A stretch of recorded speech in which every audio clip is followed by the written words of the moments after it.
या समय आजच्या मनाकरता शास्त्र भाग आहे त्याचं वाचन करून पाहणार आहोत आणि जुना करार यामधून मलाखीचं पुस्तक याचा 3रा अध्याय 5 ते 12 वचन। जुना करार मलाखीचं पुस्तक याचा 3रा अध्याय 5 ते 12 वचन। नवीन करार यामधून लूका शुभवर्तमान याचा 6वा अध्याय 37 ते 46।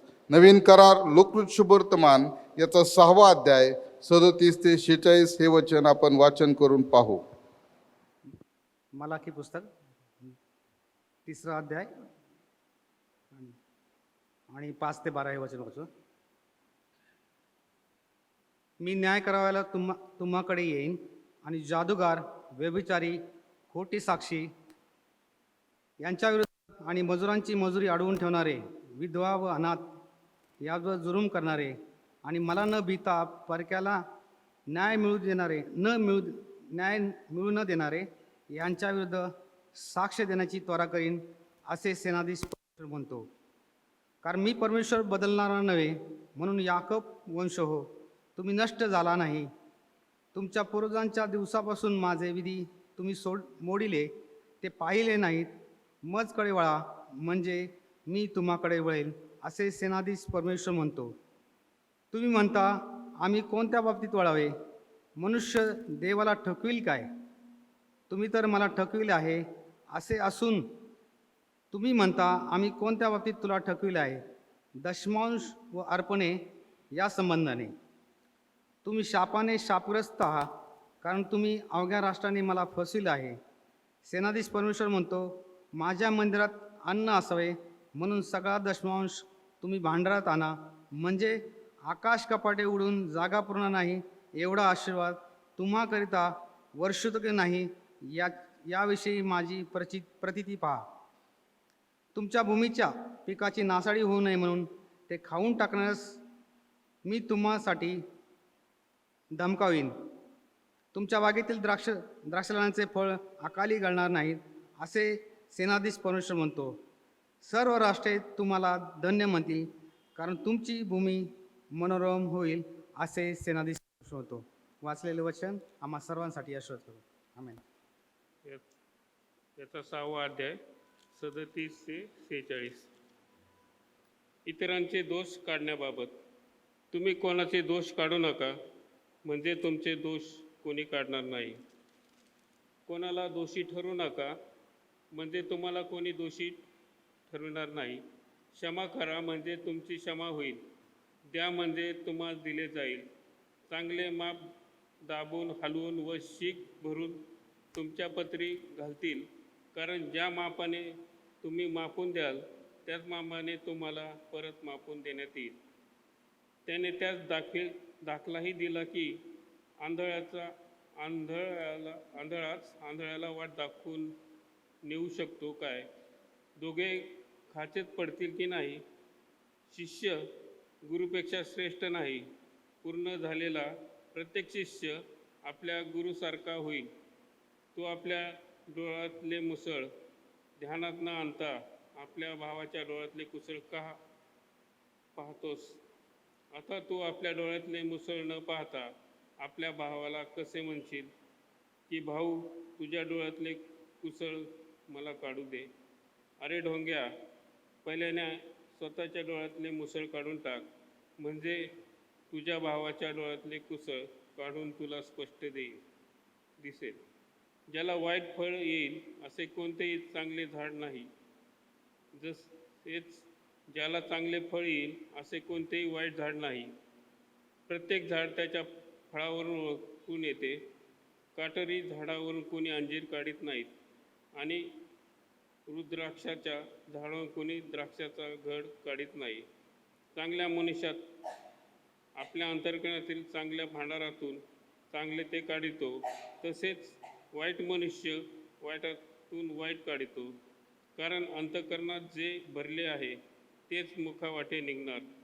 तुम्ही मला प्रभू प्रभू म्हणता, पण मी जे सांगतो ते का करीत नाही?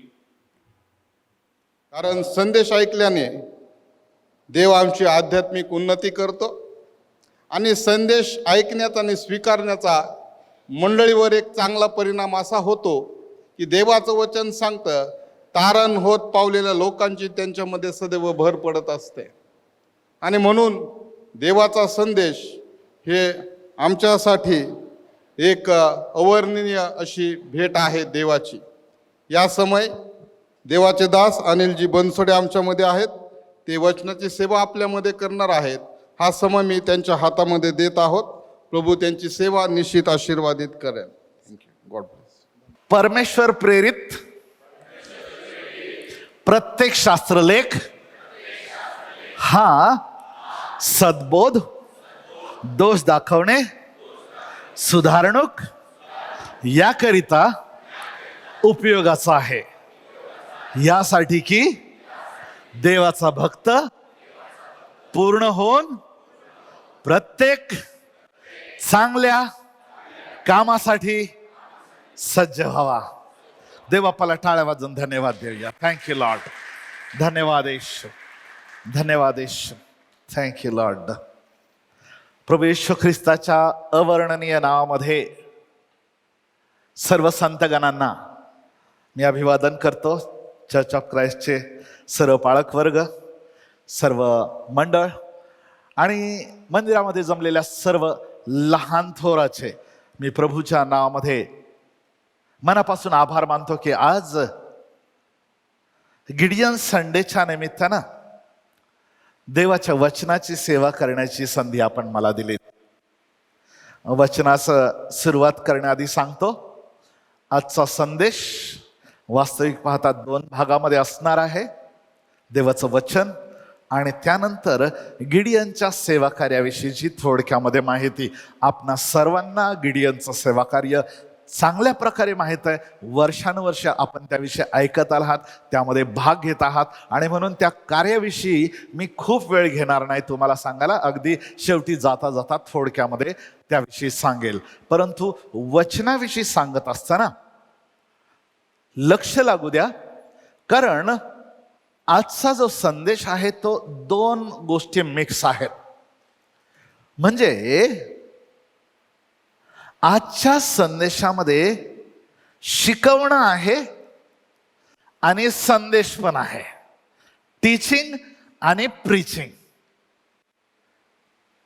आणि मला चांगल्या बऱ्यापैकी वेळ दिलेला आहे, त्याच्याबद्दल मी त्यांचे सर्वांचे आभार मानतो. आम्ही 3 शास्त्र भाग वाचले. मलाखीचं पुस्तक 3रा अध्याय 5 पासून 12. कदाचित वाचणाऱ्यांना किंवा पाहणाऱ्याला वाटलं असेल ते 6 ते 12 पाहिजे का? नाही, 5 पासून 12 पर्यंत. त्यानंतर आम्ही 96वां स्तोत्र वाचलं. 96व्या स्तोत्राचं शेवटचं वचन जिथं संपतो ना, ते वचन वाचून पुन्हा लगेच मलाखीचा 3रा अध्याय 5व्या वचनापासून वाचून पहा, म्हणजे तुम्हाला संदर्भ कळेल. आणि त्याचप्रमाणे आम्ही लुकाचं शुभवर्तमान 6वा अध्याय आणि 37 ते 46, 45 नाही 46 पर्यंत आम्ही वाचलेला आहे. पुन्हा मी इथे वाचणार नाही, आपण घरी गेल्यानंतर त्याविषयी मनन करू शकता. फक्त 3 वचनं मी तुम्हाला प्रत्येक शास्त्र भागातले पुन्हा उद्धृत करत आहे तुमच्यासाठी.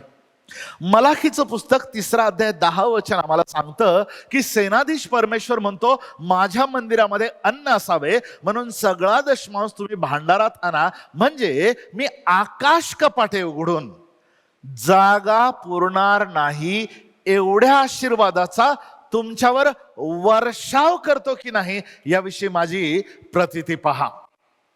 स्तोत्र 96 वचन 8.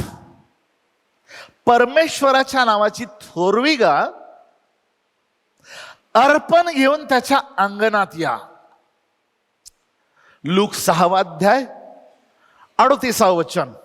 द्या म्हणजे तुम्हास दिले जाईल, चांगले माप दाबून हलवून शीग भरून तुमच्या पदरी घालतील, कारण ज्या मापाने तुम्ही मापून द्याल त्याच मापाने तुम्हाला मापून परत देण्यात येईल. मंडळी, आपल्यापैकी बहुतेक जणांना हे 3ही शास्त्र वचनं जी मी सांगितली ही माहिती आहेत, कदाचित पाठ देखील असतील. चर्चमध्ये किंवा पुष्कळशा ख्रिस्ती कार्यक्रमामध्ये जेव्हा दानार्पण होतं त्याच्या संदर्भात ही वचनं वापरली जातात. त्यापैकी द्या म्हणजे तुम्हास दिले जाईल, ह्या वचनावर आपण खास आज करून मनन करणार आहोत.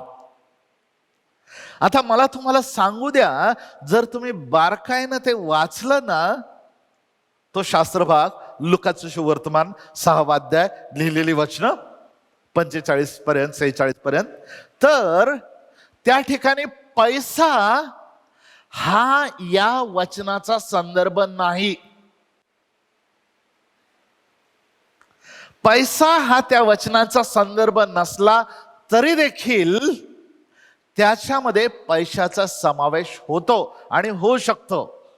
आणि म्हणून आज मी तुमच्या बरोबर देण्याविषयी बोलणार आहे. आता बरेच सेवकगण ह्या विषयावर बोलण्याचं टाळतात. काहींना मनामध्ये भीती असते की देण्याविषयी बोललं तर लोक काय म्हणतील, ह्याला गरज आहे का? आणि म्हणून आमच्यासारख्या गेस्ट स्पीकरला ते सोपं पडतं.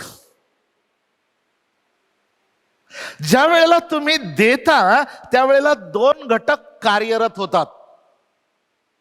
एक म्हणजे तुमचं बक्षीस तुम्हाला दिलं जाईल काहीतरी, आणि दुसरी गोष्ट म्हणजे ज्या मापाने तुम्ही द्याल त्याच मापाने तुम्हाला परत मिळेल. आता गंमत अशी आहे की लुकाच्या सुवर्तमानाच्या 6व्या अध्यायात तो भाग वाचला तर त्याला हेडिंग वेगळंच आहे. आणि म्हणून ज्या मापाने तुम्ही दिलं त्याच मापाने तुम्हाला परत मिळेल, हेच तत्व प्रीती, दया, न्याय, आशीर्वाद, शाप, कटुता, क्षमा, पैसा ह्या सगळ्या गोष्टींना लागू पडतं. जेवढी लोकांवर प्रीती कराल तुमच्यावर तशीच प्रीती केली जाईल. जशी तुम्ही लोकांना वागणूक द्याल तशीच तुम्हाला वागणूक मिळेल. जसे तुम्ही शब्द लोकांच्या विषयी वापराल तुमच्याविषयी देखील तसेच तुम्हाला परत मिळतील. परंतु तुम्हाला कसे परत मिळतील त्याविषयी ह्या वचनात सांगितलेलं आहे. ज्या मापाने तुम्ही मापून द्याल त्याच मापाने तुम्हाला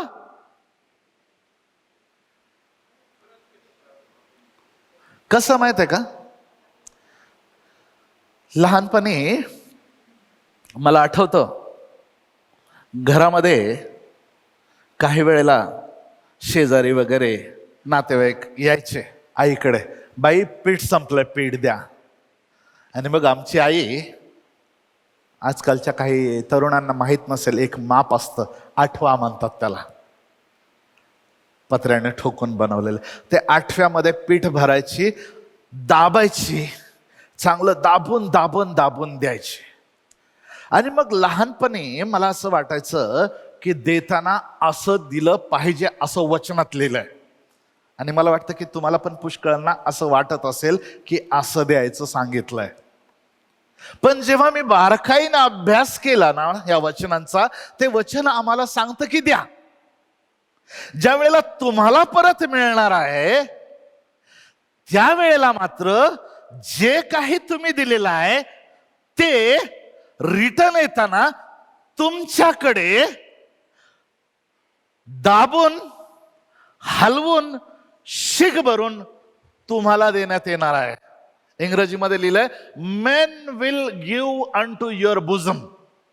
लोक तुमच्या पदरात घालतील दाबून मापून हलवून शीग भरून. तुम्हाला फक्त द्यायला सांगितलेलं आहे. तुम्ही जे द्याल तेच तुमच्याकडं विपुल प्रमाणात परत येणार आहे. म्हणजे आम्ही जे पेरतो त्याचीच आम्ही कापणी करतो. आणि म्हणून बायबल देण्याविषयी काय सांगतं हे आम्ही समजून घेणं गरजेचं आहे. काय द्यायचं, कोणाला द्यायचं, लक्ष द्या, कुठं द्यायचं आणि कसं द्यायचं. बायबलचं वचन मत्तई 7:7 बहुतेक सर्वांना माहित आहे. मागा म्हणजे तुम्हाला मिळेल, राईट? नाही, मागा म्हणजे तुम्हाला दिले जाईल असं वचन आहे. मत्तय 7:7. बहुतेकांना काही माहित आहे आणि आम्ही तसं म्हणायला आणि तशी कृती करायला म्हणजे मागा म्हणायला आणि मागायला सहज करतो. पण लुकाचं सुवर्तमान 6 अध्याय 38 वचन जे आहे त्याबद्दल काय हो, द्या म्हणजे तुम्हास दिले जाईल. ते आम्ही करतो का? मदर तेरेसा म्हणतात, ज्या गोष्टींची तुम्हाला आवश्यकता नाही ती गोष्ट जर तुम्ही कुणाला दिली तर त्याला देणं म्हणता येत नाही. ख्रिस्ती लोकांच्या देण्याविषयी काही आकडेवारी मी तुम्हाला सांगतो आणि मी मुद्दामून परदेशातली सांगत आहे, मग आपला अंदाज तुम्हाला येईल. अमेरिकेमध्ये एकूण जे लोक देतात ना दान, त्याच्यात 33% दान म्हणजे 1/3 हे चर्चमध्ये येतं अमेरिकेत टोटल देण्याच्या. आणि मंडळीला जे उत्पन्न मिळतं त्याच्या 97% भाग, किती 97% हा मंडळीच्या अंतर्गत कारभारावर खर्च होतो. किती? 97%.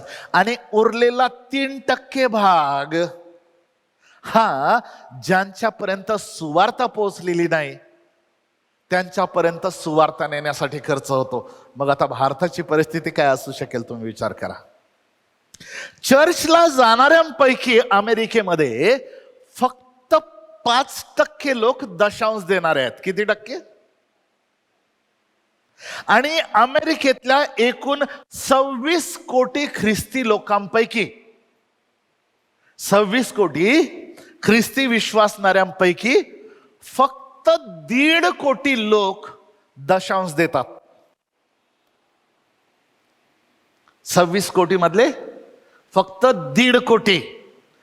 पण जर त्या सगळ्याच्या सगळ्या विश्वासणाऱ्यांनी ख्रिस्ती लोकांनी जर दशांश दिला तर सेवा कार्य करणाऱ्या ज्या संस्था आहेत त्यांना दरवर्षी सगळा खर्च करून $139 अब्ज अतिरिक्त उरतील. आता मराठीतून तुम्हाला भारतीय रुपयामध्ये सांगतो. जर अमेरिकेतल्या सगळ्या विश्वासणाऱ्यांनी, सगळ्या ख्रिस्ती विश्वासणाऱ्यांनी जर दशांश दिला तर सेवेकरी संस्थांचा सगळा खर्च भागून त्यांच्याकडे दरवर्षी 12 आकडा आहे ना 12, त्याच्यावर पुढे 12 शून्य लिहा आणि ती संख्या वाचा, तितके रुपये एक्स्ट्रा उरतील. म्हणजे मी सकाळी माझ्या भावाला विचारत होतो ह्याला कसं तू वाचशील, तर त्याने सांगितलं की 1,20,000 कोटी, 1 कोटी नाही, 100 कोटी नाही, 1,000 कोटी नाही, 10,000 कोटी नाही, 1,20,000 कोटी रुपये अतिरिक्त शिल्लक राहतील. का सांगत मी तुम्हाला? देण्याविषयी आम्ही का बोलावं? देण्याविषयी आम्ही बोललं पाहिजे कारण की आमचं बायबल देण्याविषयी सांगतं आणि देण्याविषयी बोलतं. नियमशास्त्र दिलं गेलं त्याच्या आधी स्वेच्छेनं देण्याची पद्धत होती, प्रथा होती. अगदी उत्पत्तीचा 14वा अध्याय जर पाहिलं तर 20व्या वचनामध्ये अब्राहमाने त्याला, वचन सांगतं 20व, अब्राहमाने त्याला म्हणजे मलकीसदेकाला, जो शालेमचा राजा आणि याजक देखील होता, त्या मलकीसदेकाला अब्राहमाने आपल्या अवघ्याचा 10वा भाग दिला. अवघ्याचा म्हणजे टोटलचा, सगळ्या संपत्तीचा. कितवा?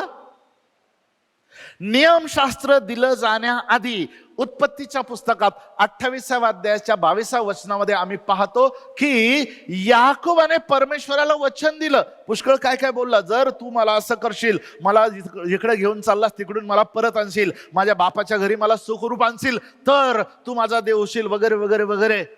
पुढं तो म्हणतो, जे अवघे तू मला देशील त्याचा दशांश मी तुला अवश्य अर्पण करीन. नियमशास्त्र देण्याआधी, इकडे लक्ष द्या, याकोबाने दशांश दिला नियमशास्त्र देण्याआधी. अब्रामाने देखील दशांश दिला. पुढं वाचलं तर ते कुणासाठी, तर त्यामध्ये लिहिलेलं आहे इथं जो स्तंभ मी स्मारक करत आहे हे देवाचं घर होईल आणि देवाच्या घरात, देवासाठी देवाच्या घरात. मग प्रश्न आहे की देवाला किती द्यावे? आता अब्रामाच्या नंतर, याकोबाच्या नंतर जेव्हा लेवीय लोक आले तर नियम आला आणि त्यावेळी दशांश होता. आता किती द्यायला पाहिजे? लेवीयचं पुस्तक 27 अध्याय आणि वचन 30 मध्ये सांगितलंय की भूमीच्या उत्पन्नाचा संपूर्ण दशमांश परमेश्वराचा आहे. कुणाचा? परमेश्वराचा. मग तो जमिनीचा उपज असो, झाडाची फळे असो, ते परमेश्वराप्रित्यर्थ पवित्र होय. आणि पवित्रला टच करायचं नाही, ते देवाचं आहे. लेवीच्या काळात परमेश्वर देवाला दशांश देण्याची निश्चिती झाली, फिक्स झालं, ठरलं. आम्ही नवीन कराराकडे जर वळलो, मग त्याचं शुभवर्तमान, मार्काचं शुभवर्तमान, लुकाचं शुभवर्तमान, ह्या शुभवर्तमानामध्ये मी तुम्हाला सांगतो जी वचनं आहेत ना, प्रत्येक 6 वचनाच्या मागे एक वचन व्यक्तीच्या देण्याविषयी आहे. Out of 6 verses in Matthew, Mark, Luke and John, every 6th verse is about money and your money. नव्या करारामध्ये नमूद केलेले प्रभू येशू ख्रिस्ताचे जे 29 दाखले आहेत, प्रभू येशू ख्रिस्ताने नवीन करारामध्ये वेगवेगळे 29 दाखले सांगितले. त्यातले 16% काढा तुम्ही टक्केवारी, 16 दाखले व्यक्ती संबंधी, म्हणजे ती व्यक्ती आणि तिचे पैसे ह्याच्या संबंधाने आहे. आता काही लोक म्हणतात,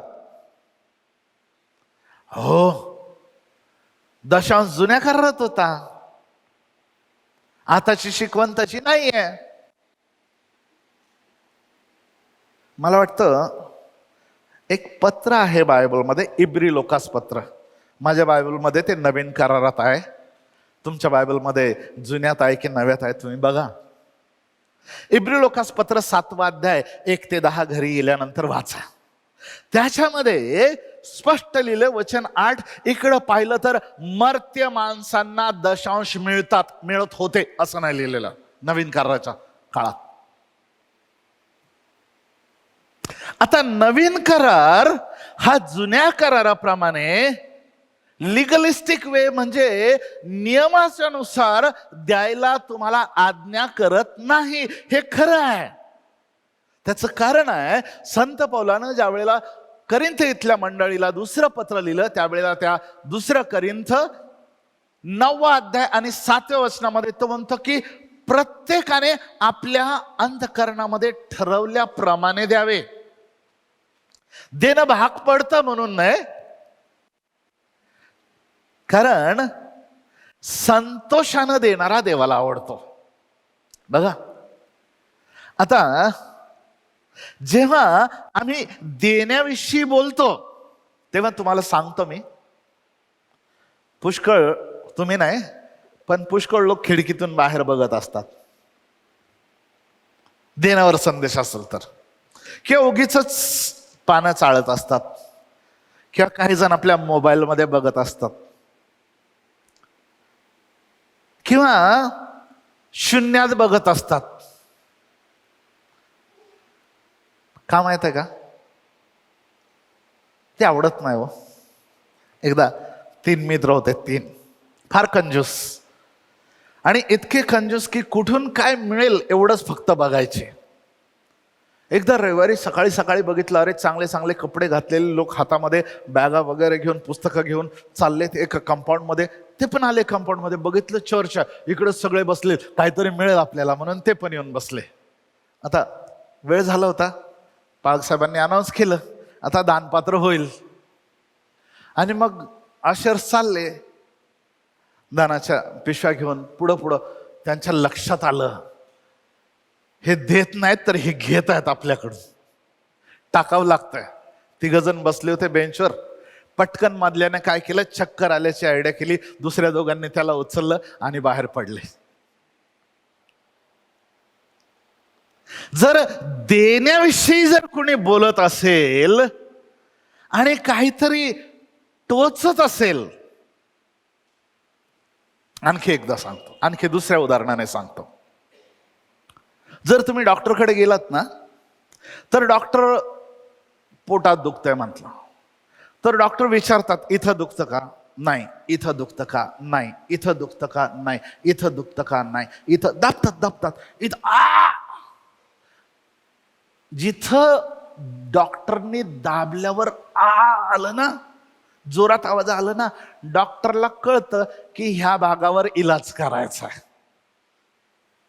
जेव्हा तुम्हाला परमेश्वराच्या वचनामधून अशा गोष्टी सांगितल्या जातात की त्यावेळेला अस्वस्थ वाटायला लागतं, अनइझी वाटतं, समजून घ्यायचं की त्या भागात आपल्याला इलाजाची गरज आहे, आपल्यावर इलाज होण्याची, देवाच्या वचनाच्या द्वारे.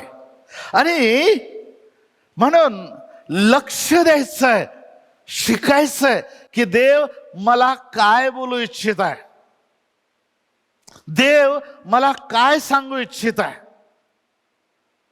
जेव्हा तुम्ही घरी जाऊन वाचाल ना, 2 करिंथ 8 अध्याय 9 अध्याय वाचा, देण्याविषयी बोललेला आहे. आणि वाचा, समजून घ्या. 9 अध्याय विशेष करून 6, 7, 8 वचन की त्यामध्ये स्पष्ट लिहिलंय की हे ध्यानात घ्या की जो हात राखून पेरणी करतो तो त्याच मानाने कापणी करेल, आणि जो सरळ हाताने पेरणी करतो तो त्याच मानाने कापणी करेल. प्रत्येकाने आपल्या मनात ठरवल्याप्रमाणे द्यावे, दुःखी मनाने किंवा देणे भाग पडते म्हणून नव्हे, कारण संतोषाने देणारा देवाला आवडतो.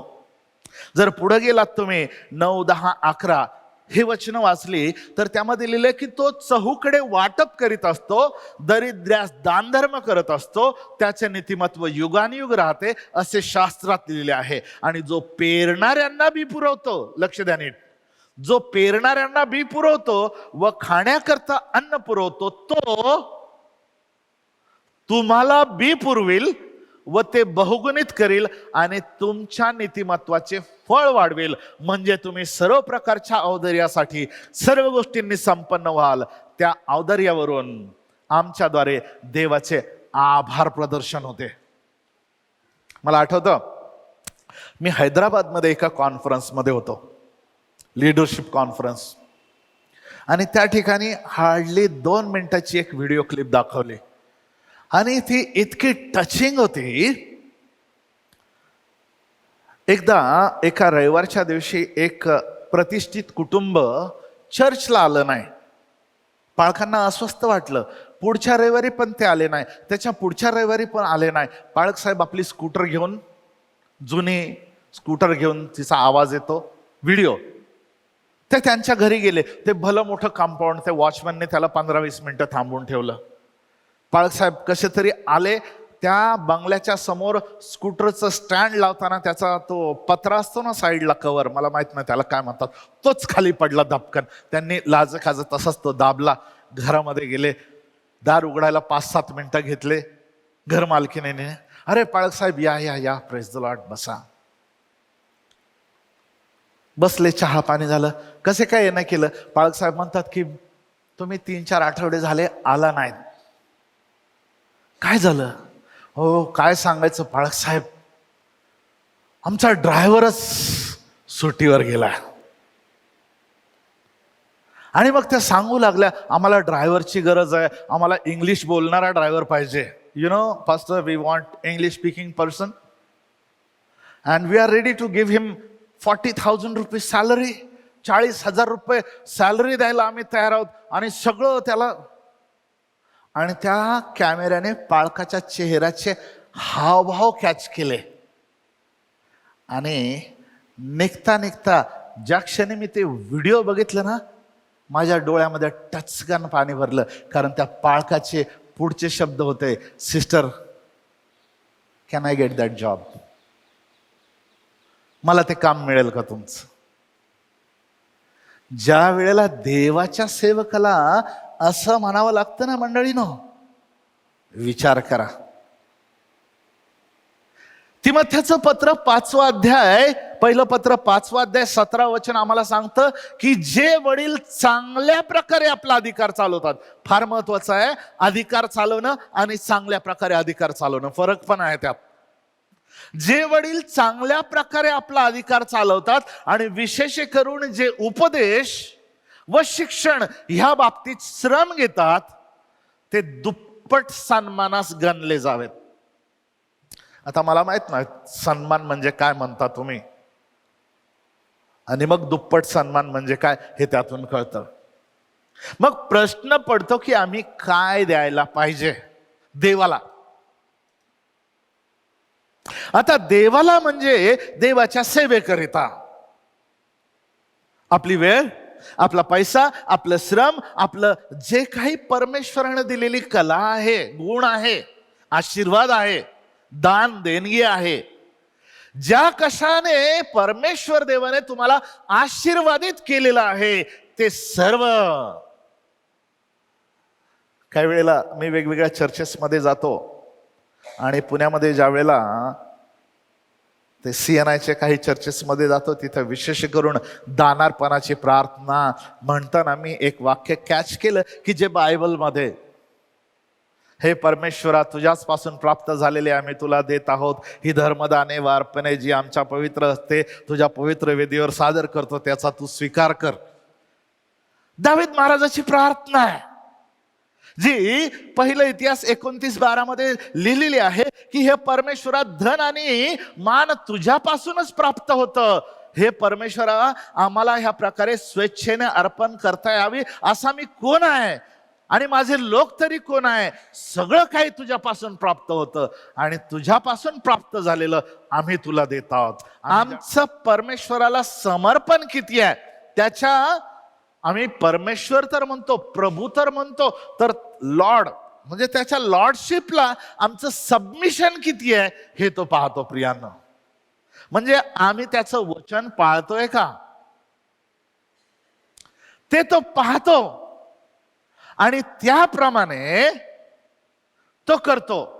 एकदा एक मनुष्य होता आणि तो फार दानशूर होता. नेहमी देत राहायचा, नेहमी देत राहायचा, नेहमी देत राहायचा आणि नेहमी देत राहायचा. एकदा त्याला विचारलं गेलं, हो हे कसं काय हो, तुम्ही इतकं देता, इतकं देता, इतकं देता. तो म्हटला हो देतो मी. ठीक आहे, पण इतकं कसं काय देऊ शकता, फावड्याने देता. फावडा माहिती आहे ना, खोरं. तो म्हणतो सर मी देतो याचं कारण असं आहे, माझ्या देवाचं फावडं माझ्या फावड्यापेक्षा कितीतरी मोठं आहे. तुम्ही मराठीतून ऐकलं असेल ना, खोऱ्याने पैसा ओढतात, खोरं खोरं. तो म्हणतो माझ्या देवाचं खोरं माझ्या खोऱ्यापेक्षा जास्त आहे. परदेशामध्ये ना जे शावल आहेत ना आपल्याकडे असं असतात, असे ओढायचे म्हणजे येऊ द्या, आण दो, आणे दो. परदेशात तसे नसतात, ते असे असतात फावडे. जर तुम्ही पाहिले असतील तर देण्याचे फरक आहे, फरक आहे, विशेष फरक आहे. जॉन बनियन, आपल्या पुष्कळांना माहित असतील जॉन बनियन, पिलग्रिम्स प्रोग्रेस, यात्रेकरूचा प्रवासचे लेखक.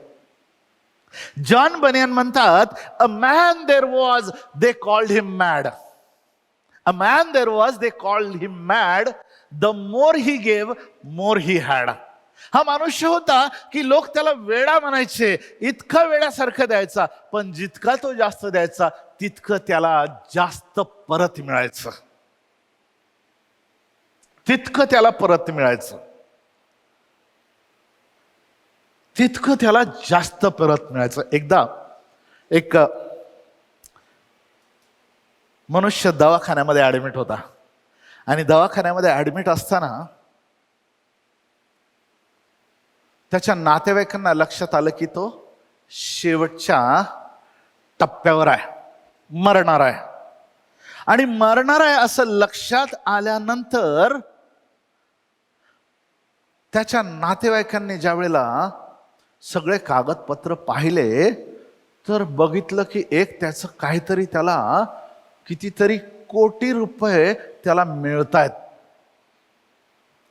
आता ही बातमी त्याला कशी सांगायची तुला 10 कोटी रुपये मिळतात. आता सांगितली तर कदाचित हर्षवायू होऊन जाईल. मग डॉक्टर म्हटले नाही नाही, त्यांना एक्साइट होतील असं काही बोलायचं नाही. मग कसं काय त्याला सांगायचं, सांगितलं तर पाहिजे. ते म्हटले आपण एक काम करू, पाळक साहेबांना सांगू. पाळक साहेब बरोबर सांगतील. पुष्कळशी कामं पाळकाला सांगितली जातात, जे आपल्याला जमत नाही ते. आणि मग पाळकाकडे गेले. पाळक साहेब असं आहे. ते म्हटले ठीक आहे मी सांगतो. गेले दवाखान्यात भेटायला. म्हटले ब्रदर समजा, समजा बरं का ब्रदर, समजा समजा तुम्हाला आज 10 कोटी रुपये मिळाले. अहो पाळक साहेब चेष्टा करता काय, आज आहे मी उद्या नाही. 10 कोटी काय, इकडे लक्ष द्या. 10 कोटीचं मी काय करणार, इकडे लक्ष द्या. नाही समजा ब्रदर समजा. पाळक साहेब दवाखान्याचा खर्च काय 4-10 लाख आहे, तेवढा मी घेईल. 1 कोटी मला खूप झाले, मी किती दिवस बाकीचे म्हणे तुम्हाला देऊन टाकेल. असं म्हटले आणि तो माणूस बघतो पाळक साहेबच दिसेना, जागेवरच नाही. मग त्याने कसं तरी करून खाटेच्या इकडे पाहिलं तर पाळक साहेब चक्कर येऊन पडले होते. हा, कारण आमच्या पाळकाला असं ऐकायची सवय नसते. एवढं आणि पाळकाला कशाला. माझ्या बायबलमध्ये लिहिले, ज्याने माझ्यासाठी आणि सेवेसाठी, या वचनाच्या सेवेसाठी, नीट ऐकायचं, आपलं घरदार आणि भाऊ बहीण आणि जे काही ते सगळं सोडले ना, त्याला ह्या युगात, माझ्या बायबलमध्ये असं आहे, ह्या युगात आणि येणाऱ्या युगातही 100 पटीनं घरे, बरं का, घरी जाऊन चेक करा, सगळं नातेवाईक, आई भाई भाऊ बहीण वगैरे, हे सर्व मिळेल. किती पटीनं? सगळ्या वस्तू. ऐका, आम्ही कुठं दिलं पाहिजे? बायबलमध्ये एक वचन आहे, मग त्याचं वर्तमान ज्या वेळेला वाचतो ना, गुप्तदान, गुप्त प्रार्थना, गुप्त उपास, त्या विधवीनं 2 टोल्या म्हणजे कॉपर कॉइन्स लिहिलं इंग्रजी भाषेमध्ये, दिल्या. तुमचे दशांश, तुमचं अर्पण, तुमचं समर्पण जे काही आहे ते स्थानिक मंडळीमध्ये, जिथं तुम्ही प्रभू भोजन घेता, जिथं तुमची सहभागिता आहे, त्या मंडळीमध्ये तुमचं दशांश, तुमचं अर्पण जे काही आहे ते गेलं पाहिजे. बाकीच्या गोष्टी ज्या आहेत ना, इतरत्र तुम्हाला त्या उपर काय द्यायचं तर द्या. तुमचं मला माहित नाही, पण आमच्या पुण्यामध्ये एक पद्धत आहे चर्चच्या लोकांची, पण मी वेगळ्या भाषेत सांगतो. तुमच्यापैकी पुष्कळ जणांना पुणे माहित आहे, मी पिंपरीत राहतो. पुण्यामध्ये अशी पद्धत आहे पुष्कळ जणांची, ते पिंपरीच्या हॉटेलमध्ये जेवतात आणि कॅम्प मधल्या हॉटेलमध्ये जाऊन बिल भरतात. पुष्कळ लोक स्थानिक मंडळीमध्ये राहून आशीर्वादित होतात. मी जे बोलत आहे त्याच्या विरोधात नाही, पण नीट ऐका. आणि पैसे गॉड टीव्हीला पाठवतात.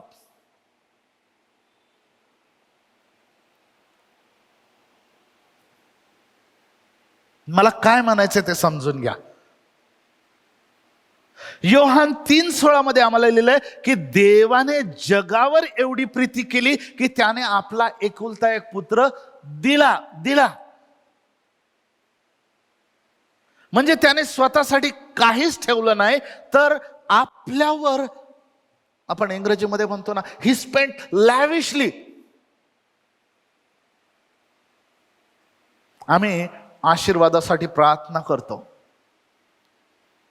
माझे पाळक पास्टर तिमोथी जॉन नेहमी म्हणायचे, आमच्या लोकांची प्रार्थना अशी असते, God make this servant humble and we will keep him poor.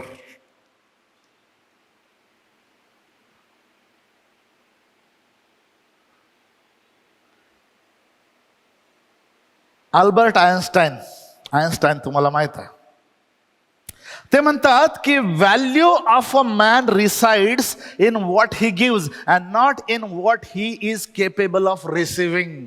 माणसाची किंमत जी आहे ना, तो किती घेऊ शकतो याच्यावरून नाही करता येत, तर त्याची किती कुवत आहे आणि किती तो देऊ शकतो याच्यावरून त्या माणसाची व्हॅल्यू कळते. म्हणजे तुम्ही किती कमावता याच्यावर तुमची व्हॅल्यू नाही आहे, तर तुम्ही किती देता ह्यावरून तुम्ही तुमचं मोल. आणि बायबलची शिकवण हीच आहे. जुन्या करारात पण लिहिलंय, नवीन करारात प्रेषित 20:35 मध्ये लिहिलंय, घेण्यापेक्षा देणे ह्यात जास्त धन्यता आहे, म्हणजे ब्लेसेडनेस. म्हणजे आउटफ्लो जो आहे, बाहेर पडणं, हा जे आत येतं इनफ्लो जो असतो त्याच्या प्रमाणातच असलं पाहिजे, नाहीतर रोग होतात. जर आम्ही काही घेतलं आणि प्रॉपर फ्लो झाला नाही आमच्या बॉडीमधून, तर आजार जडतात ना. डेड सी माहित आहे ना, मृत समुद्र. एक फार सुंदर स्टेटमेंट मी मागे ऐकलं, Dead Sea is a Dead Sea because it always receives and never gives. Dead Sea जो मृत समुद्र आहे त्याच्यामध्ये प्रवाह येतो पण बाहेर जात नाही, आणि म्हणून कदाचित तो मृत समुद्र आहे.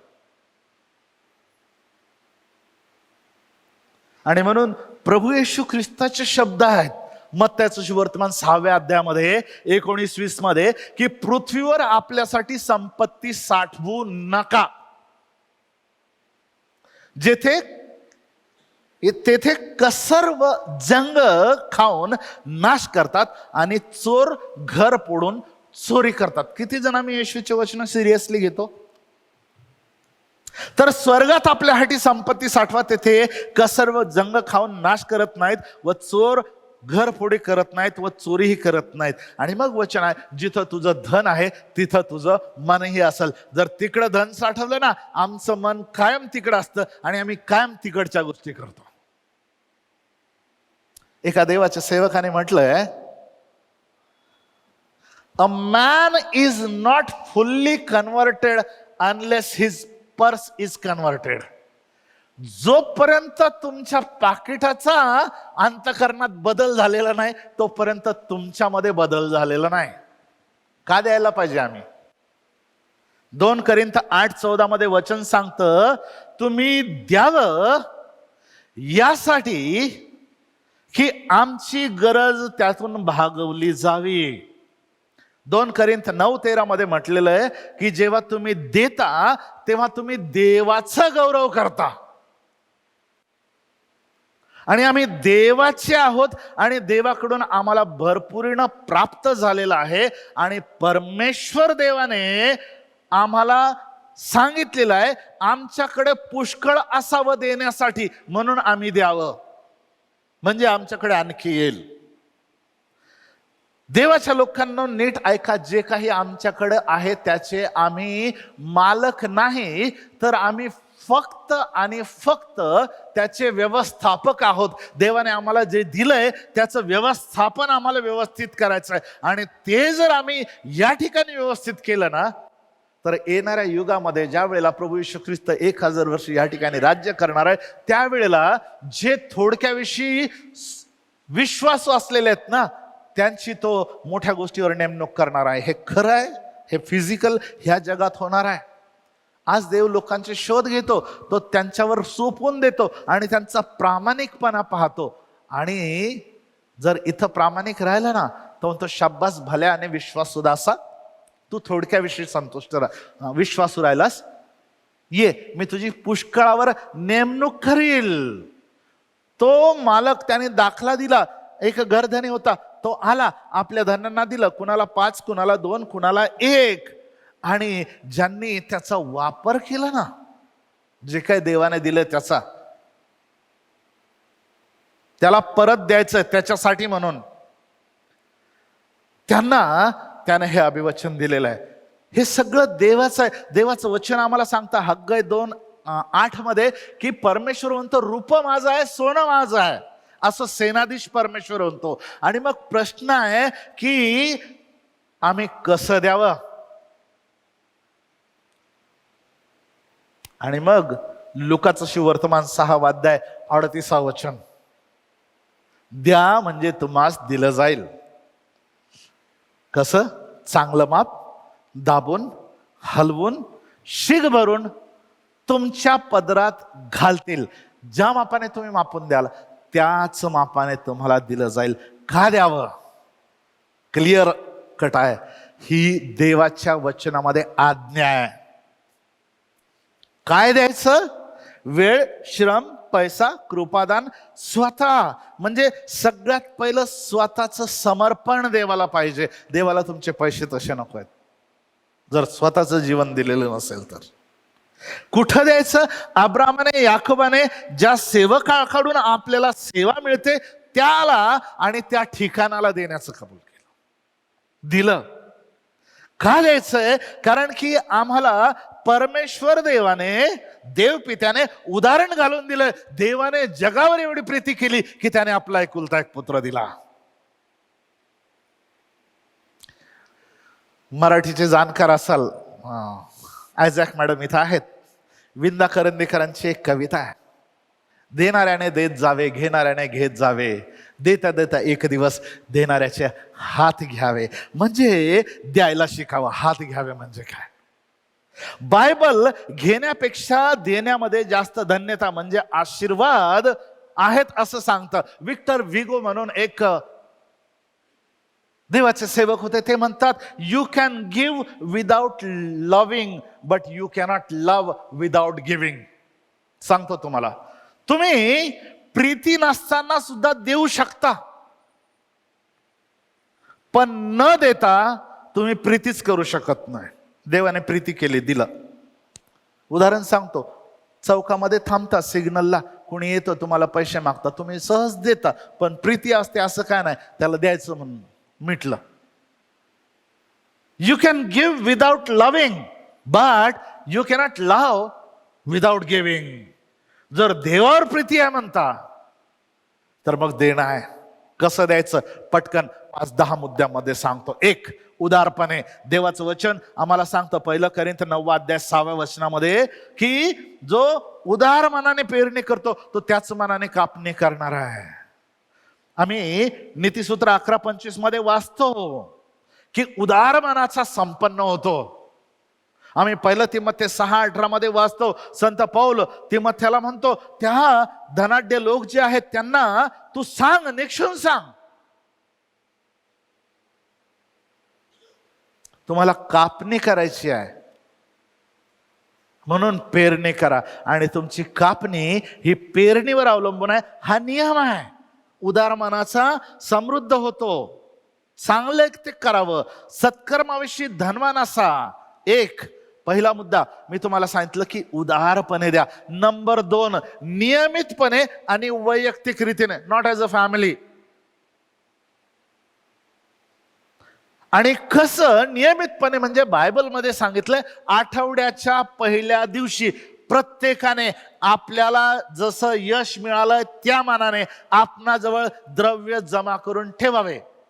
आता त्यावेळेला आठवड्याचे वेजेस त्या लोकांना मिळायचे, आठवड्याची कमाई असायची. आता आमच्याकडे कदाचित महिन्याला पगार असेल, ठीक आहे, त्यांनी महिन्याला द्यावं. पण म्हणून बिझनेसमॅननी दर महिन्यालाच दिलं असायचे असं काय नाही. ऑर्डरचे पैसे आले तर देऊ शकतं ना.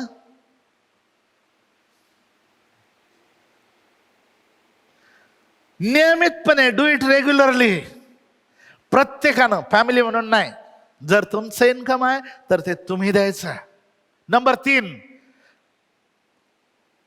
उद्देश ठेवून म्हणजे गिव्ह पर्पजफुली, उद्देशपूर्ण आणि शिस्तवार रीतीनं. बघा मार्काचं शुभवर्तमान 10 अध्याय जर पाहिलं, वचन 20-21 आम्हाला सांगतं, येशूने त्याच्याकडे निरखून पाहिलं, त्याच्यावर प्रीती केली आणि त्याला म्हणाला, तुझ्यात एक गोष्टीची उणीव आहे, जे तुझं असल नसल ते सगळं विकून गोरगरिबांना देऊन टाक आणि म्हणजे तुला स्वर्गात संपत्ती मिळेल, मग माझ्या मागे ये. आणि असं प्रभू म्हटल्यानंतर लिहिलंय की त्या माणसाचं तोंड उतरलं, कष्टी होऊन निघून गेला, कारण फार श्रीमंत होता. देवाला द्यायचं म्हटलं की तोंड उतरतो. अजून किती वेळ घेता हो सर, बस झालं ना. नियमितपणे द्या. आठवड्याच्या पहिल्या दिवशी ते देत होते. आमचं जसं जसं इन्कम येतं थांबवायचं ते आमच्यासाठी नाही, आमचं नाही आहे ते. इमिजिएटली देवाचं देवाला नेहमीच. आणि ते गरजेचं आहे. आमचं देणं जे आहे ते आम्ही परमेश्वरावर किती प्रीती करतो त्याचं प्रतिबिंब आहे. आमच्या शेजाऱ्यांची आम्ही किती काळजी घेतो त्याचं प्रतिबिंब आहे. आता शेजारी म्हणजे ज्यांना देवाचं वचन माहित नाही त्यांच्यापर्यंत वचन पोहोचवायचं असेल तर. आणि देवाच्या विषयी आमचं कमिटमेंट काय, आमची बांधिलकी काय, आमचा उद्देश काय देवाच्या सेवेप्रती ते दिसून येतं. आणि म्हणून चौथा मुद्दा, स्वेच्छेने द्या. मला तुम्हाला सांगू द्या देवाच्या लोकांनो, देव कुणावरही बळजबरी करत नाही. त्याने पहिल्या उत्पत्तीच्या पहिल्या अध्यायापासून माणसावर अजिबात बळजबरी केली नाही. त्याने माणसाला रोबोट नाही बनवलं, स्वेच्छा दिली. आणि म्हणून आम्ही जे द्यायचंय ते प्रत्येकाने आपल्या मनात ठरवल्याप्रमाणे. पण बायबल तर सांगतं की 1/10 तर तुमचा नाहीच, तो देवाचा आहे. प्रश्नच मिटला. आपल्या मनात ठरवल्याप्रमाणे द्यावे, दुःखी मनाने किंवा भाग पडते म्हणून नाही. लक्षात घ्या, काही लोक देवाला देतात दशांश, पण कशाचं दशांश देतात माहितीये का? दशांशाचा दशांश, म्हणजे जे द्यायला पाहिजे त्याचं पण 10th काढतात. लक्षात घ्या, परमेश्वर तुमच्या हाताकडे नाही, तुमच्या अंतःकरणाकडे पाहतो. तुमच्या अंतःकरणाकडे पाहतो. आता देवाला धन्यवाद द्या, भाव वाढ होत आहे. धन्यवाद कसे काय द्यायचे? जास्त पैसे खर्च होतात ना. म्हणजे काय? नाही, इतके रुपये होते आता तितके रुपये झालं. अच्छा, जास्त द्यावं लागतात का? पेट्रोल वाढलं ना. दळायचे पण पैसे वाढले म्हणे. सगळं ब्रेड पण महाग झालं. अच्छा, पण देव किती चांगला आहे हो. तेव्हापासून बघा, तुमचे नोकरी करणारे काही असतात, DA 2% म्हटलं तर फार वाईट वाटतंय, पण 4%, 6% वाढला, तब्येत खुश, चेहरे लगेच उजाळले. बघा देव किती चांगला आहे. कांबळे साहेब तेव्हापासून 10%च ठेवलंय. त्याने पण म्हटलं नाही, ह्या बजेटला आता मी 15 करतो. तर तो नियमच आहे. म्हणून काय त्याच्यावरच थांबायचं काय?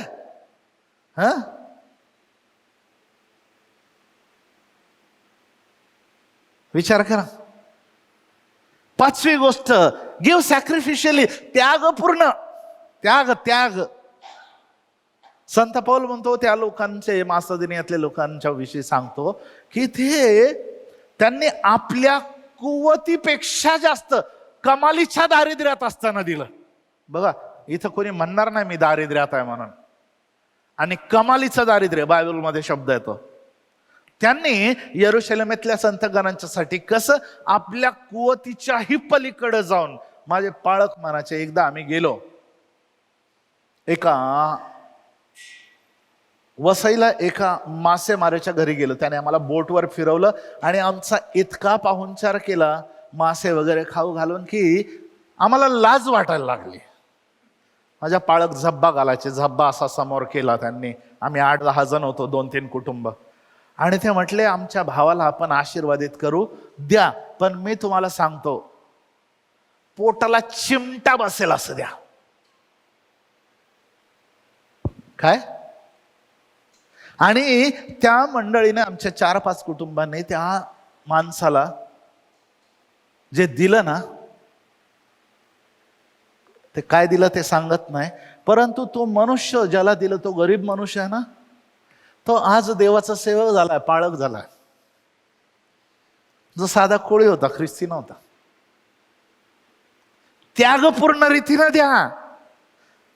कुवतीपेक्षा कमी देऊ शकता तुम्ही, कुवतीनुसार देऊ शकता, कुवतीपेक्षाही जास्त देऊ शकता. बायबल काय शिकवतं ते पहा. 2 कोरिंथ 8 अध्याय 2-3 वचन. तुमच्या कुवतीपेक्षा कमी देता येतं? कुवतीप्रमाणे देता येतं आणि कुवतीपेक्षा जास्त पण देता येतं. त्या लोकांनी काय केलं, कमालीच्या दारिद्र्यात असताना more than what they could they gave. नवी गोष्ट, उत्कृष्ट ते द्या. तुम्ही कृपेच्या कार्यात तसंच असायला पाहिजे, असं 2 कोरिंथ 8:7 म्हणतं. उगीच द्यायचं म्हणून नाही, give best of the best. Best. तुम्हाला 2 भावांची कथा माहित आहे. आदामाची 2 मुलं, एकाने आणलं आणि एकाने बेस्ट आणलं. देवाने काय केलं, संतोषानं द्या. संतोषानं म्हणजे आनंद वाटला पाहिजे, आनंद वाटला पाहिजे, संतोष झाला पाहिजे. तुम्ही संतोषानं देणारे देवाला आवडतात. तुम्ही देवाला आवडता की नाही आवडता हे तुमच्या देण्यावरून ठरतं. हॅलो. आणि म्हणून जे जे काही आहे ते देणं. जुन्या कराराच्या काळात अनुवादाच्या पुस्तकामध्ये 12:19 मध्ये सांगितलं की तू आपल्या नगरातला लेव्याला विसरू नयेस. त्याला विसरता कामा नये. म्हणजे शब्दशः जर वाचलं तर तिथे लिहिले तू आपल्या लेव्याला सोडता कामा नये. आपल्या नगरातील लेव्याकडे दुर्लक्ष करू नको. आणि द्यायचं कसं आहे पुढची गोष्ट, तर ते अर्पण म्हणून आराधनेच्या प्रवृत्तीनं द्यायचं आहे. बघा, एक मनुष्य होता, ख्रिस्ती नव्हता, परंतु पुष्कळ दानधर्म करणारा विदेशी मनुष्य होता आणि त्याचा दानधर्म देवाला मान्य झाला. आणि देवाने पेत्राकडे कुणाला तरी पाठवलं त्याच्याद्वारे, त्या माणसाच्या द्वारे, आणि त्याला बोलून आणलं. त्याच्या घरच्यांनी सुवार्ता ऐकली आणि ते प्रभूवर विश्वास ठेवणारे झाले. आत्मा उतरून आला त्यांच्यावर. प्रेषित 10वा अध्याय मध्ये आम्ही वाचतो 2ऱ्या वचनामध्ये, फार दानधर्म कर्नेलियस फार दानधर्म करणारा होता, विदेशी होता, पण त्याचा दानधर्म देवाला मान्य झाला. आणि म्हणून देताना पुढचा मुद्दा, योग्य प्रमाणात द्या. तेव्हा प्रत्येक शिष्याने निश्चय केला की यहुदियातील राहणाऱ्या बंधुजनांच्या मदती करता यथाशक्ती काही पाठवावे. त्याप्रमाणे त्यांनी केले. प्रेषित 11:29. देवाच्या लोकांना ऐका, देवाच्या घरामध्ये ज्या वेळेला आम्ही देतो, एका देवाच्या सेवकाने, पीटर मार्शल म्हणून स्कॉटिश अमेरिकन प्रीचर, त्यांनी म्हटलं की तुमची मिळकत किती आहे, म्हणजे तुमचं उत्पन्न किती आहे, त्या प्रमाणात देवाला द्या. नाहीतर जितकं तुम्ही देता त्या प्रमाणामध्ये देव तुमची उत्पन्न किंवा मिळकत करेल. मला वाटतं समजलं असेल तुम्हाला. जितकं तुमचं इन्कम आहे त्याच्या प्रोपोर्शन मध्ये देवाला द्या, नाहीतर जसं देता तसं तुमचं इतकं इन्कम होईल. जास्त जेव्हा जेव्हा तू दान धर्म करतोस तेव्हा लोकांनी आपला गौरव करावा म्हणून नव्हे. मत्ते 6:4. ढोंगी जसं सभास्थानात करतात, रस्त्यात आपल्या पुढे शिंग वाजवतात, तसं करू नये. मी तुम्हाला सांगतो, खचित सांगतो, ते आपले प्रतिफळ भरून पावले आहेत. जर तुम्हाला वाटतं लोकांनी तुमचं वाहवा करावी तर पाकिटावर नाव लिहून द्या. इथंच होईल, वरती नाही. आमच्या प्रभूने स्वतः शिकवलं गुप्त दानधर्म, आणि हे देणं हे तुमच्या आणि देवाच्या मध्ये असावं. काल मी देवाच्या नावाला धन्यवाद देतो. या ठिकाणी गिडियन्स फेथ फंड रॅली होती. एक बहीण आज आली की नाही मला माहित नाही, तिचं नाव पण मला माहित नाही, बहुतेक विदर्भेमधून आलेली आहे, कदाचित शिकलेली नाही अजिबात. हातामध्ये असा गठ्ठा घेऊन आली पैशांचा, 200च्या 100च्या आणि अगदी सुट्टे कॉइन सुद्धा, एवढा गठ्ठा. आणि म्हटले की मी हे देवाच्यासाठी द्यायला आणलंय. ते तुम्ही जे काही काम करता ना बायबल छापाईसाठी, इथं माझे भाऊ लोक पैसे मोजत होते, त्यांच्याकडे मी दिलं. म्हटलं हे देवाच्या वचनाच्या साठी दान आहे. कदाचित रोजचं काय म्हणतात हातावर पोट असेल तिचं, मला माहित नाही. आम्हाला लाजवणारे कृत्य काही वेळेला देवाच्या अशा साध्या साध्या लोकांकडून होतात. आमच्या प्रभूने आम्हाला गुप्तपणे द्यायचं सांगितलेलं आहे.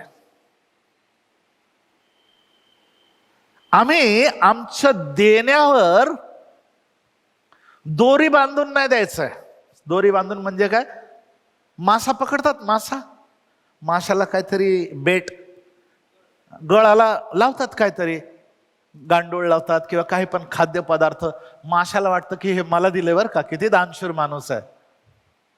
पण आपण दानशूर नसतो, आपल्याला अख्खा मासा पाहिजे असतो म्हणून आपण टाकतो आणि ओढतो. तसं नाही द्यायचं.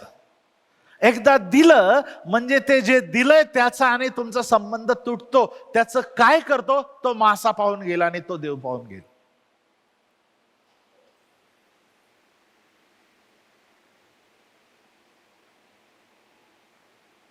एकदा पुण्यामध्ये मी एका कुटुंबामध्ये होतो आणि एक कुटुंब सांगत होतं एका व्यक्तीबद्दल.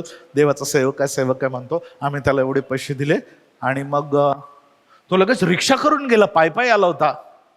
म्हटलं सो वाट, हो रिक्षा करून गेला, आम्ही पायी जातो. म्हटलं मग असं असू शकतं की त्याच्या घरामध्ये बायको पोरं काही दिवसाची उपाशी असू शकतील आणि त्याला असं झालं असेल, कधी मी मार्केटमध्ये एकदा जातो आणि काही घेऊन माझ्या लेकरा बाळांना खाऊ घालायला नेतो म्हणून कदाचित गेला असेल. तुम्ही रिक्षाने जाता, भरपूर पैसे कमावता, त्याने जाऊ नये का? एकदा दिल्यानंतर ते जे देतात त्याचा आणि तुमचा संबंध तुटतो. ते देव आणि ती व्यक्ती ह्यांच्यामध्ये असतं. दानधर्म करतोस तेव्हा तुझा उजवा हात काय करतो हे तुझ्या डाव्या हाताला कळू नये, अशा हेतूने की तुझा दानधर्म गुप्तपणे व्हावा, म्हणजे तुझ्या स्वर्गीय गुप्तदर्शी पित्यापासून तुला तुझं फळ देईल. तो फळ पाहिजे की नाही हे तुम्ही ठरवा. आणि जर पाहिजे असेल तर येशूचं ऐका.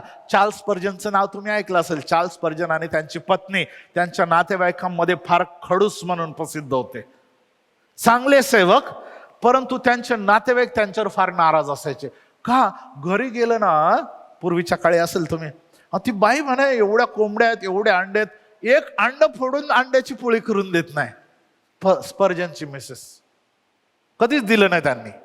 पाहिजेत अंडे ना, खूप दिसतात ना, पैसे द्यायचे ना अंडे घ्यायचे. काय भानगड आहे? जेव्हा स्पर्जन आणि त्यांची पत्नी मेली ना, त्यानंतर ह्या नातेवाईकांना कळालं की हे दोघं नवरा बायको जे काही अंडे विकायचे त्याचे सगळेच्या सगळे पैसे अनाथ लेकरांच्यासाठी जाऊन द्यायचे. त्यांचं ठरलेलं होतं. आम्ही काय करत आहे?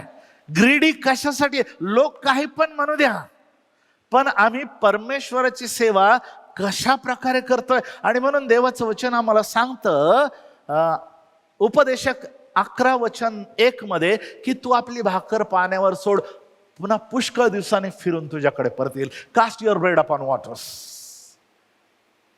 किती द्यावं हो मी? लक्षात घ्या, परत परत सांगत आहे, आपलं असं काहीच नाही. जे देवानं दिलंय ते आम्ही देवाला देतो. आता प्रश्न माझा मुख्य मुद्द्याचा आहे, दशांश द्यावा का? आणि मी संपवतो, त्यानंतर गिडियनचं 2 मिनिटात सांगतो. दशांश द्यावा का? आता तुम्हाला वेगवेगळ्या थिअरीज ऐकायला मिळतील, युट्यूबवर भरपूर ऐकायला मिळेल, वचनामधून पण सांगतील. जुन्या करारामध्ये दशांशाचा नियम लावून दिला होता. नवीन करारामध्ये तुम्ही आणि मी दशांशाच्या नियमाच्या अंडर नाही. परंतु नीट ऐका, तिथं नवीन करारामध्ये लिहिलंय की संतोषाने देणारा देवाला आवडतो. म्हणजे 10% पेक्षा कमी करायचं का? बिलकुल नाही. 10% तर ते आपलं नाहीच आहे. मग किती द्यायचं? मग म्हटलं प्रभू मला दाखव रे, नक्की किती द्यायला पाहिजे. मग मी सुरुवात केली. सुरुवात म्हणजे एकदम सुरुवात नवीन करारातून. आणि मग मला वाचता प्रभूने एक ठिकाणी मला थांबवलं. तुम्ही शोधा, ते सगळंच नंबर नाही सांगायचे. त्या ठिकाणी लिहिलं की येशू ख्रिस्ताच्या आधी एक माणूस आला होता, त्याच्याविषयी सांगणारा. काय त्याचं नाव? येशू ख्रिस्ताच्या विषयी सांगणारा. तेव्हा अरण्यात घोषणा करणाऱ्याची वाणी झाली योहान, बाप्तिस्मा करणारा योहान. मग त्याच्याकडे लोक यायला लागले. मग त्यांना म्हणतो, अहो सापाच्या पिल्लांनो कशाला आला वगैरे वगैरे. मग वेगवेगळे लोक यायला लागले. आम्ही काय करावं? काय सांगितलं योहानाने? माहिती आहे का? योहानाने सांगितलं 50% द्या येशूच्या आधी. आमच्या बायबलमध्ये नाही लिहिलंय. योहान म्हणतो जर तुमच्याकडे 2 अंगरखे असतील ना, यू गॉट 1 टू मच, एक जास्तीचा आहे. ज्याच्याकडे 2 आहेत त्यांनी एक काय करायचं? एक इनफ आहे. इनफ आहे म्हणजे पुरेसं आहे. 50% सुरुवात सांगितली त्याने, आणि एकदा नाही 2 वेगवेगळ्या ठिकाणी सांगितलं. तसंच आहे ते. आपलं काय आहे? आमच्यासाठी काय प्रार्थना करायला सांगितली देवाने? की आमची रोजची भाकर आज आम्हाला दे. जर तुम्ही अगुराची प्रार्थना वाचली 31व्या स्तोत्रामध्ये, तर तो म्हणतो की हे देवा, मी मरण्यापूर्वी 2 गोष्टी तुझ्याकडे मागतो, त्या मला दे, तू नाही म्हणू नकोस. आणि त्यामध्ये तो म्हणतो की मला श्रीमंतही करू नको आणि गरीब देखील करू नको. श्रीमंत झालो तर उन्मत्त होईल, आणि देव कोण आहे असं मी म्हणेल. रोजचं खायला मला दे. गरीब झालो तर तुझी निंदा करेल, चोरी करेल आणि तुझ्या नावाची निंदा करेल. देवाच्या लोकांना देवाने आम्हाला पुष्कळ असं दिलेलं आहे. आम्ही त्याचं काय करतो? दशांश देणं अनिवार्य आहे का? असा प्रश्न फक्त कृतज्ञ अंतःकरणच विचारू शकतं. देवाने आमच्यावर आशीर्वादाचा वर्षाव केलाय, त्याचा उपकार मानून त्याला गौरव देण्यासाठी दशांश तर आपल्याकडे राहूच नाही, तो देवाच्या मंदिरातच पाहिजे आणि त्याच्या उपर आम्ही देणं पाहिजे. आणि म्हणून मलाकी 3:10 मध्ये म्हटलेलं आहे की माझ्या मंदिरात अन्न असावे. जर तुम्ही 96 स्तोत्र शेवटचं वचन वाचलं तर ते वाचल्यानंतर मलाकी 3:5 वाचा. देव न्याय करतो, न्याय. अब्रामाने दिला तसा अब्रामाने दशांश दिला नियमात नसताना देखील. आणि मग तुम्ही नियमात नसताना जास्त दिलं तर काय हरकत आहे? त्याचा नातू याकोब याने पण त्याला नियम दिलेला नव्हता, तरी पण नवस केला, देवा मी देईल. उपकार स्तुतीची ही ऐच्छिक पद्धत होती. त्यानंतर नियम आला, दशांश देणं. आता आम्ही नियमशास्त्राच्याही वर गेलो, आम्ही मागं नाही जायचं. शास्त्री आणि परुषी सुद्धा ज्यांच्याविषयी हाय हाय म्हटलं, धिक्कार असं म्हटलंय, वू अनटू यू, ते सुद्धा दशांश देत होते. जमेची बाजू आहे ऍक्च्युअली. मत्ती 23:23 ते सुद्धा दशांश, अगदी जिरे आणि बडीशेप पुदिना याचा पण दशांश देत होते.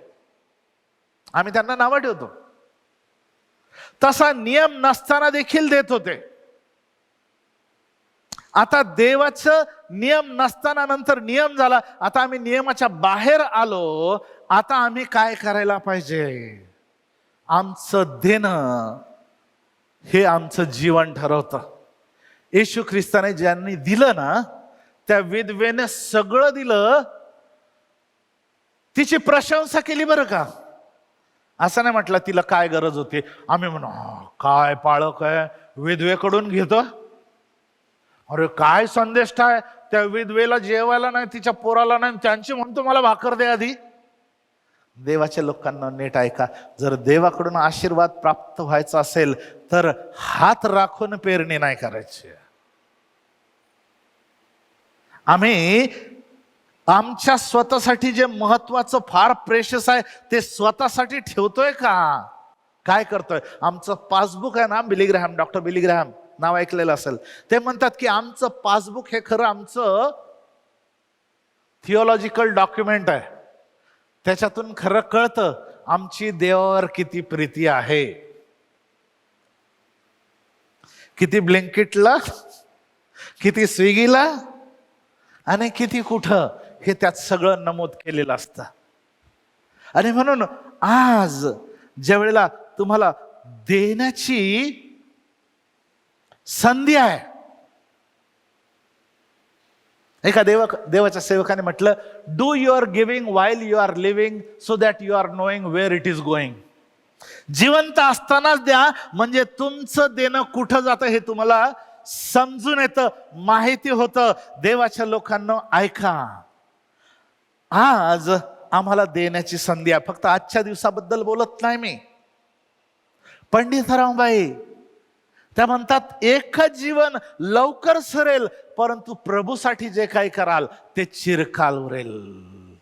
आजच्या दिवशी पण संधी आहे, आजपासून सुरुवात करा.